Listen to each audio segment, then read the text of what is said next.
Chapter 37. Jacob lived in the land where his father had stayed, the land of Canaan.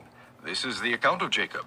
Joseph, a young man of 17, was tending the flocks with his brothers, the sons of Bilhah and the sons of Zilpah, his father's wives, and he brought their father a bad report about them. Now Israel loved Joseph more than any of his other sons because he had been born to him in his old age, and he made a richly ornamented robe for him. When his brothers saw that their father loved him more than any of them, they hated him and could not speak a kind word to him. Joseph had a dream, and when he told it to his brothers, they hated him all the more. He said to them, "Listen to this dream I had. We were binding sheaves of grain out in the field when suddenly my sheaf rose and stood upright, while your sheaves gathered around mine and bowed down to it." His brothers said to him, "Do you intend to reign over us? Will you actually rule us?" And they hated him all the more because of his dream and what he had said. Then he had another dream, and he told it to his brothers. "Listen, He said, I had another dream, and this time the sun and moon and 11 stars were bowing down to me." When he told his father as well as his brothers, his father rebuked him and said, "What is this dream you had? Will your mother and I and your brothers actually come and bow down to the ground before you?" His brothers were jealous of him, but his father kept the matter in mind. Now his brothers had gone to graze their father's flocks near Shechem, and Israel said to Joseph, "As you know, your brothers are grazing the flocks near Shechem. Come, I'm going to send you to them." "Very well." he replied. So he said to him, "Go and see if all is well with your brothers and with the flocks, and bring word back to me." Then he sent him off from the valley of Hebron. When Joseph arrived at Shechem, a man found him wandering around in the fields and asked him, "What are you looking for?" He replied, "I'm looking for my brothers. Can you tell me where they are grazing their flocks?" "They have moved on from here. The man answered. I heard them say, 'Let's go to Dothan.'" So Joseph went after his brothers and found them near Dothan.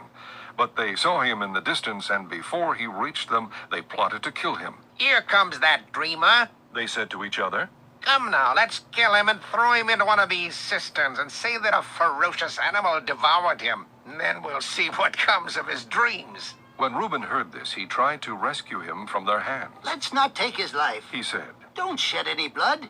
Throw him into this cistern here in the desert, but don't lay a hand on him." Reuben said this to rescue him from them and take him back to his father. So when Joseph came to his brothers, they stripped him of his robe, the richly ornamented robe he was wearing, and they took him and threw him into the cistern. Now the cistern was empty, there was no water in it. As they sat down to eat their meal, they looked up and saw a caravan of Ishmaelites coming from Gilead. Their camels were loaded with spices, balm, and myrrh, and they were on their way to take them down to Egypt. Judah said to his brothers, "What will we gain if we kill our brother and cover up his blood? Come, let's sell him to the Ishmaelites and not lay our hands on him. After all, he is our brother, our own flesh and blood."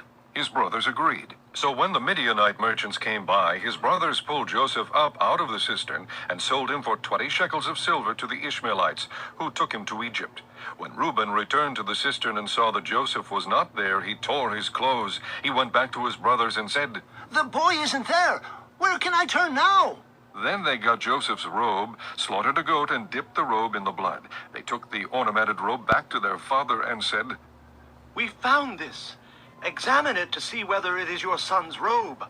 He recognized it and said, "It is my son's robe.